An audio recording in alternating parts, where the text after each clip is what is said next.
Une nouvelle méthode pour enseigner l'hébreu professionnel. Si vous êtes d'une profession X, Y, Z, eh bien, il y a une façon d'apprendre l'hébreu et de, on va dire, vous lancer, voilà, tout simplement pour mieux vivre en Israël. C'est le coup de pouce du jour avec David Waknin. C'est parti. Coup de pouce, découvrez le savoir-faire et les idées des entrepreneurs au ligne.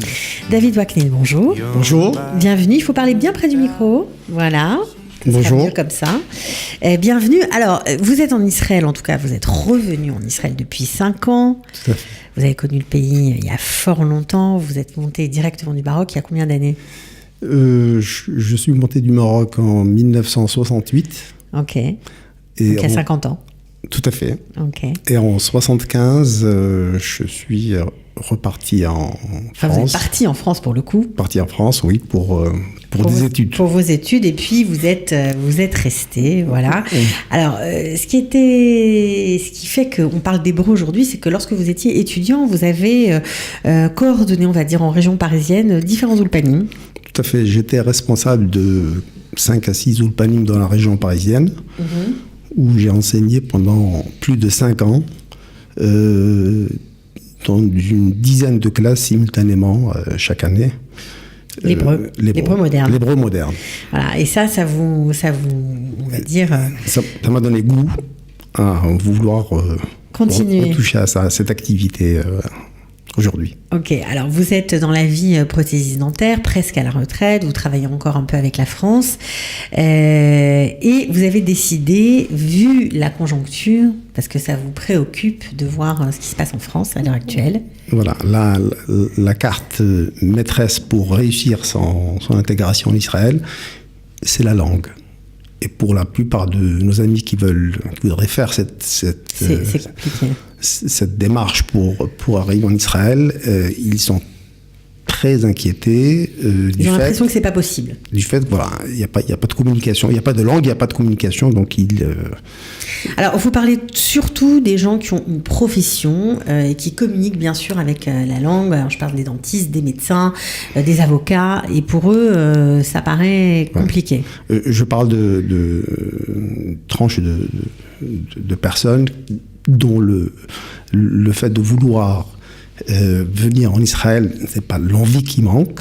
Ils ont un métier, ils sont des conditions, de très bonnes conditions, sauf qu'ils n'ont pas la langue, et pour eux la langue c'est tout. Voilà, la langue c'est tout, et ils se disent que c'est impossible et qu'ils n'y arriveront pas, donc ils préfèrent rester en France parce qu'ils ne voient pas de solution. Donc vous avez pensé à eux et vous avez créé une méthode qui s'étale sur 9 mois, mais c'est pas 9 mois en continu, c'est pas tous les jours, c'est une méthode bien particulière, vous allez nous expliquer. Alors, comment ça se passe ? C'est pour des groupes de même catégorie socio-professionnelle ? Alors, l'idéal serait pour des groupes de même catégorie. Professionnels, et tant qu'à faire de même niveau, au niveau de la langue. Il s'agit de 3 phases. Une première phase qui consiste à leur apprendre l'écriture et la lecture. Ok. Une deuxième qui permet de travailler sur des textes ou des articles de la presse. Des petits articles. Des articles très courts, ouais. Mais de les traiter à tous les niveaux, grammatical, au niveau étymologie des mots, au niveau vocabulaire, écriture évidemment de ces mêmes mots. Mais à partir d'un petit article, vous passez de fond en comble tous ces mots sur tous les mots et vous les expliquez, vous partez sur les racines, j'imagine. Oui, la racine du mot, le fait de conjuguer ce même verbe, le fait de l'intégrer dans d'autres phrases. D'accord, ok. Donc ça, c'est la deuxième partie de votre programme. Voilà, c'est la deuxième phase. Et la troisième ? Et la troisième phase qui, elle, est adaptée à la profession, aux professions respectives de chacun. De chacun. On prend des textes pour un dentiste, par exemple, un chirurgien dentiste ou un plantologue ou un prothésiste dentaire. Ou un orthodontiste. Ouais. On prend des textes de la presse médicale qui concernent leur profession, et donc ils vont se... Alors, dans la presse israélienne ? Ou dans la presse, comment vous faites? Dans la presse israélienne. D'accord. On ne prend que des textes écrits en hébreu. Et vous les traduisez et vous les expliquez? On les traduit, on les travaille en hébreu à tous les niveaux. Et comme ça, on acquiert du vocabulaire professionnel? Comme ça, on se familiarise avec le jargon de leur profession. On fait d'une pierre deux coups, on apprend l'hébreu et on se familiarise avec la profession en Israël. Alors, chaque partie est indépendante ou il faut faire les 3 parties en même temps? Est-ce que, par exemple, quelqu'un qui sait déjà lire et écrire peut juste assister à la 2e et 3e partie? Tout à fait. Quelqu'un qui sait déjà lire et écrire peut démarrer de la 2e phase. La 2e phase, ok. Alors, ça dure 9 mois en tout? Ça dure en tout 9 mois. Le programme il est très intensif. D'accord, ça veut dire? Il y a 8 heures par semaine, 2 fois 4 heures. D'accord. Ce sont des petits groupes de maximum 4-5 personnes. Et ça nécessite beaucoup d'investissement. Beaucoup d'investissement. C'est des journées 2 jours par semaine avec une pause de 3 jours entre les cours pour un petit faire les devoirs, etc. Réviser. Et ça nécessite beaucoup de travail. Beaucoup de travail, beaucoup d'investissement, mais c'est des petits groupes et apparemment, c'est vraiment pensé pour le professionnel.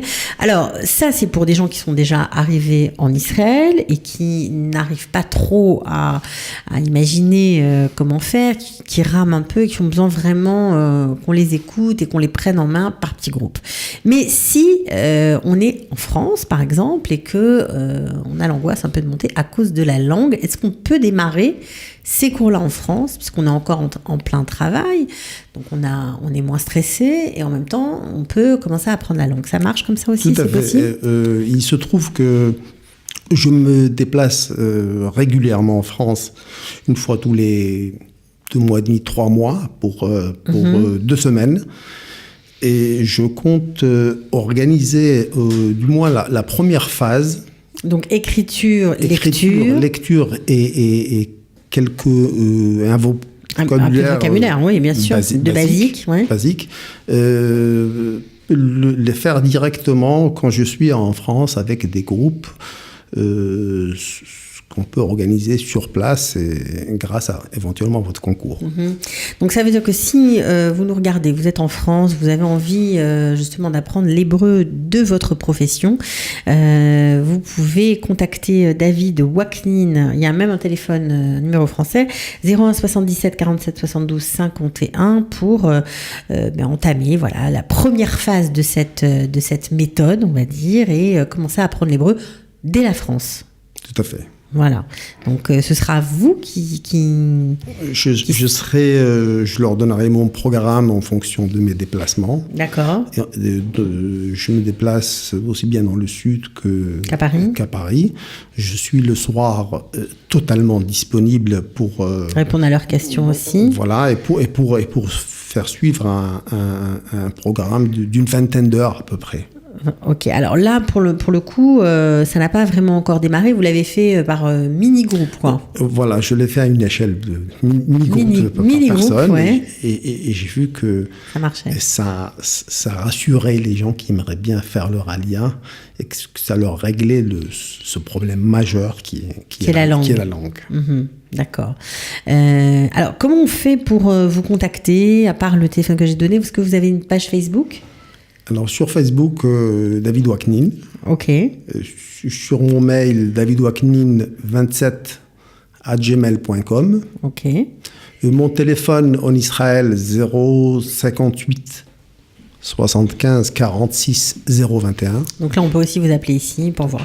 Alors, est-ce que vous introduisez certains éléments modernes comme ça se fait beaucoup en ce moment en Israël, des émissions de télé, des émissions de radio, des séries télévisées. Est-ce que vous, par exemple pour les médecins, est-ce que vous pourriez passer une émission qui se passe dans l'hôpital en Israël? C'est possible ça? Ou une série? Vous pourriez faire comme ça? On peut, mais ça c'est évidemment dans la troisième partie. Troisième partie.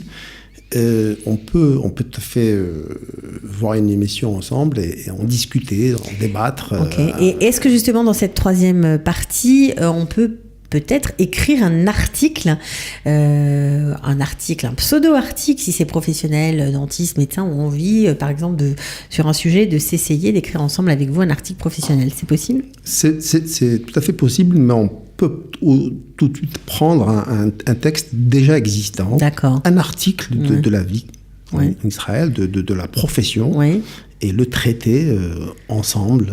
Voilà, et de voir un peu ce que ça donne. Ce que ça donne, tout à fait. D'accord. Bon, en tout cas, on vous souhaite bonne chance pour cette nouvelle méthode. Peut-être que ça décidera certains d'entre nous qui nous écoutent en France, qui ont envie de nous rejoindre, qui n'ont pas encore les breux, qui ne savent pas trop par quel bout prendre les choses.